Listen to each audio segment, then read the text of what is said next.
Hi everyone, I'm Shaylin here with Reedsy. So I'm here today with the third part in our deep dive into short fiction. So in the first part, we talked about conceptualizing a story and the different elements of short fiction. In the second part, we talked about drafting your story. And in today's video, we're going to be talking about the editing process for short fiction. In many ways, stories are made in editing. With short fiction especially, the first drafts usually don't take that long, or at least they're not very long. So you can kind of just toss out a first draft, and then it's really in editing where you go back, you hone it, you revise it, and you really make it shine. So the goal of editing a short story, or really any piece, is to make sure that your piece is accomplishing its goal in the fewest words possible. This means that there are kind of two main goals to editing. First of all, identifying and solidifying the purpose of the different elements of your story. And second of all, cutting any redundant element, scene, sentence, or word. Brevity is of course a very important aspect of a short story. It's not like in a novel where we might explore many different tangents and we might look at an idea from every possible angle. In a short story, we're kind of taking the most efficient route, right? So that's why it's really important, and you'll notice as a recurring theme throughout this video, I'm going to talk a lot about cutting redundancies and making sure that everything is working as hard as possible. So let's walk through a series of questions that you can ask yourself about your story in order to get started on your revisions. Asking these questions and going through this process can help you with both aspects of editing a short story. It can help you identify the purpose of the different elements of your story, or even the story as a whole, and also help you identify things that aren't contributing. I would recommend actually writing down the answers to these questions rather than just trying to answer them in your mind, especially if you're unsure what you're trying to exactly say or do with your story. The process of actually writing it down can be very revealing. So first of all, what is your main goal with this story? What is the main thing you're trying to say or do? Are you trying to explore a theme? If so, what is that theme?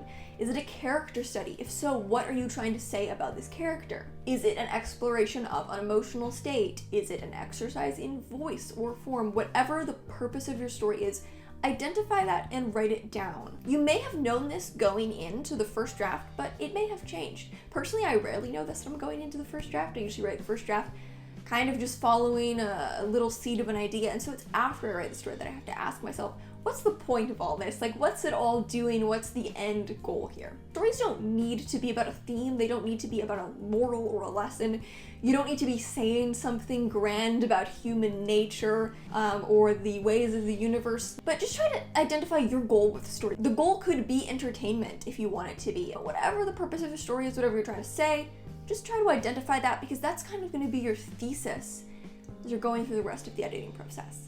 Next up, what is your protagonist's goal? And you want to ask yourself, what is their external goal and what is their subtextual goal? So their external goal is whatever they're actively pursuing throughout the story, the thing that they're trying to get. It's kind of going to be the main fuel. It's going to influence their actions throughout the story. But you also want to ask yourself, what's the subtextual goal? And that's the reason behind the goal. If they want something, that can give you a plot, but real complexity will usually come from the subtextual goal, which is why they want the thing that they want. And again, I would recommend writing both of these things down. It can even help to try and write down their external and subtextual goal in every single scene to help you make sure that every single scene contributes to the story. You can also ask yourself, what is the story's theme? Even if you aren't trying to explore a certain theme, it's likely that the story has one and one has just emerged as you've been writing, so see if you can identify a theme. You also want to identify the following antagonistic forces. So an internal antagonist, so your character's internal conflict that's preventing them from getting what they want. An interpersonal antagonist, so conflict that they have with another character. And a societal antagonist, something within the setting, society, or the environment that's preventing them from getting what they want. Your story may not have all three of these, but if you feel like your story is lacking conflict or lacking tension, it may be because you don't have enough sources of antagonism, and many short stories, even though they're short, have all three types of antagonistic forces. What are the symbols in the story? What about metaphors or motifs? Again, you may not have planned these things on the first try, but it's likely that they've emerged. If there's an object in the setting that feels meaningful, it's described meaningfully, it's threaded throughout the story, it's going to feel like a symbol to the reader, so it probably has become one, even unintentionally. So now it's your chance to really look at it, and ask yourself, okay, what does this mean? What could this symbolize? One really important question to ask yourself is, what's your inciting incident? You may have been thinking of this while you were drafting, but sometimes we don't really think of these things while we're drafting, and a lot of stories find issue with the inciting incident if there isn't an inciting incident or if it happens much too late in the story. So ask yourself, what's the inciting incident? That is basically the event that kickstarts the story. There's no story happening, maybe there's potential for story, but there's no story, and then the inciting incident happens, and that's what sets off this chain of events. Try to identify that and ask yourself if it could be placed any earlier in the story. Most of the time in short fiction, the inciting incident will be on the first page or even in the first sentence, but in 99% of stories, you're going to want it in at least the first scene, and probably as early in that scene as possible. You can keep analyzing the structure here and ask yourself if all the events in the story are causally connected. That basically means that you have, a string of dominoes that all knock each other over. So scene A directly causes scene B, which directly causes scene C, which directly causes scene D, which might be the end of the story. Novels also have a causal chain. A causal chain is really important in really any piece of narrative storytelling, but in a novel it might be a little more broken up because you might have subplots, you might close certain arcs, open new ones. So the causal chain is a bit more complicated, whereas in a short story it's very simple. It's just kind of one smooth, unbroken arc. And so it can help to analyze every single scene and make sure that that causal connection is there. Explore any flashbacks that you might have. Are they all completely necessary? Could any of them be just explored throughout a single paragraph or a couple of sentences? A lot of the time in the first draft, it's our impulse to write a lot about the character's backstory, It can be the impulse to add multiple flashbacks and really explore their backstory, but a lot of the time, we need that information as writers to understand our character, but it's not really crucial to the story. So a lot of the time, we can cut all of that backstory that we included and kind of just whittle it down. Similarly, in the vein of cutting or condensing the story, is there any connective tissue? This is basically little bits in the story that connect scenes, but don't actually play any role in the scene. Little introductory bits at the beginning of scenes, or that connect scenes, or the end of scenes, or in between beats, where the only purpose is just to move us from one place to another. Really common example of connective tissue would be to have the main character driving from one location to another, but we probably don't need that. It plays no role in the story. We could just begin at the gas station. So any content that's only there to bridge scenes can probably go. And finally, you want to ask yourself, does the protagonist and the story surprise us? A really important aspect of short fiction is surprise. That moment in a short story where the character does something unexpected, but it makes sense. Or something happens that's unexpected, but it makes sense. This usually happens at the end of the story. We've spent a few pages or scenes with the character. At the end, we learn something about them, and it usually happens because they do something surprising. A one-dimensional character will never really surprise the reader. They'll just do what's expected based on the few details that we know about them. But a complex character will surprise the reader because they have multiple dimensions. If you feel like your first draft is a little flat, it might be because it's missing the element of surprise. Now, by answering all of these questions, you should be able to identify the following things: redundant scenes, redundant characters, redundant information, redundant story elements, such as symbols, ideas that are explored but don't really amount to anything. You might also be able to identify scenes or passages that contradict the purpose of the story or contradict the themes. Personally, I think the easiest place to start when editing a short story is to begin by doing your initial round of cuts. If you find anything redundant, I do think the easiest place to begin is just to cut all of the redundant things.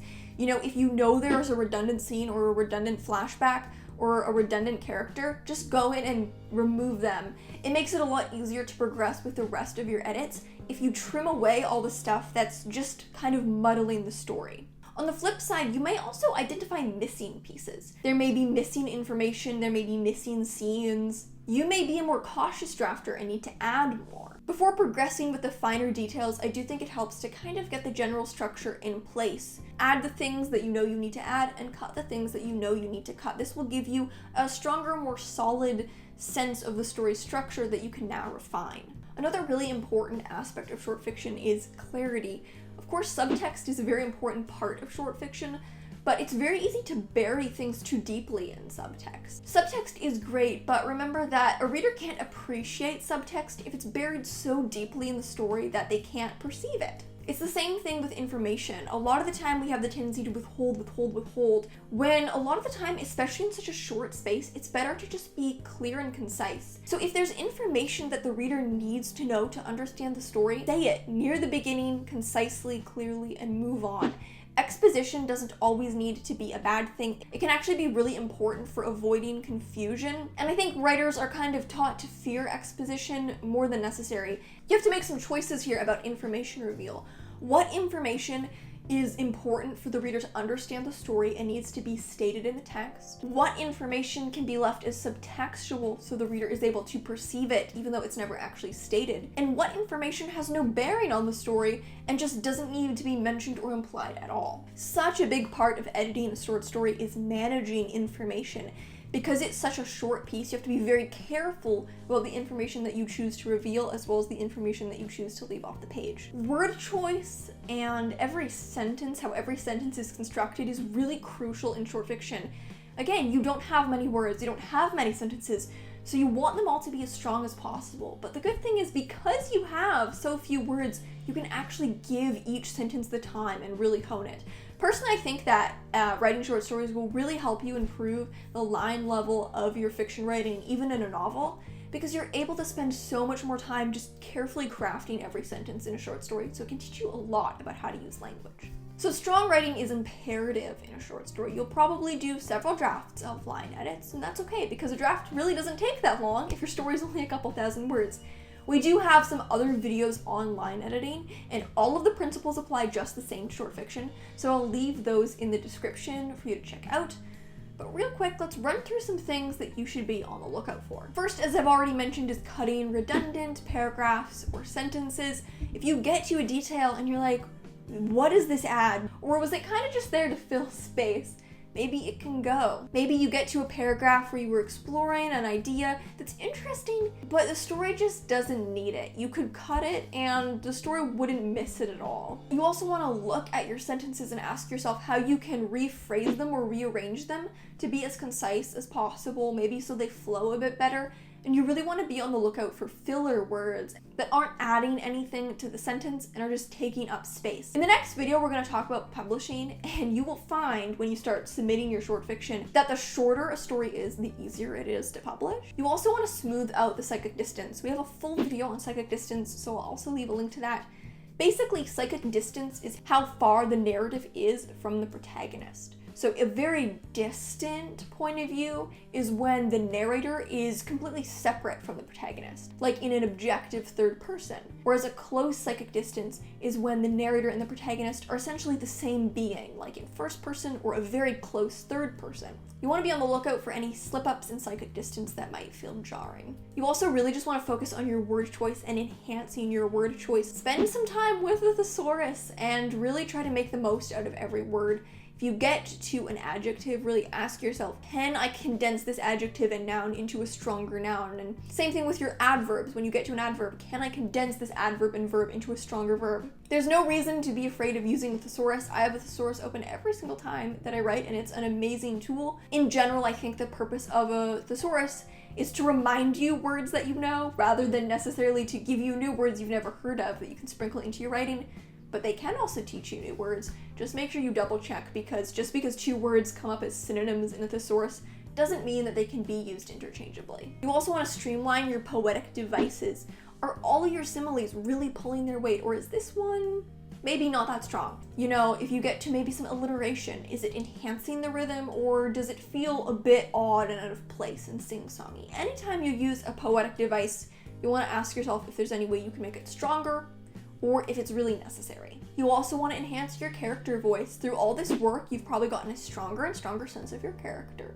So you really want to interrogate the word choice and ask yourself if it's something that your character would use, if you can enhance word choice or even just sentence rhythm to better reflect your character's voice. And I'll leave a video in the description on character voice as well, if that's something that you really want to pay attention to in your draft. Getting feedback is imperative with short fiction. If you can, try to connect with other writers you can exchange work with. If you're looking for a place to exchange work, our short story contest, the Reedsy Prompts contest, has a community there where people are able to leave feedback on each other's stories. So if you're looking for a place to leave and get feedback on your work, that is one place. that you can check out, and I'll leave a link to that in the description. When you're getting feedback, if there are things you're unclear of, it's okay to ask. Personally, I like to leave these questions at the end of the document.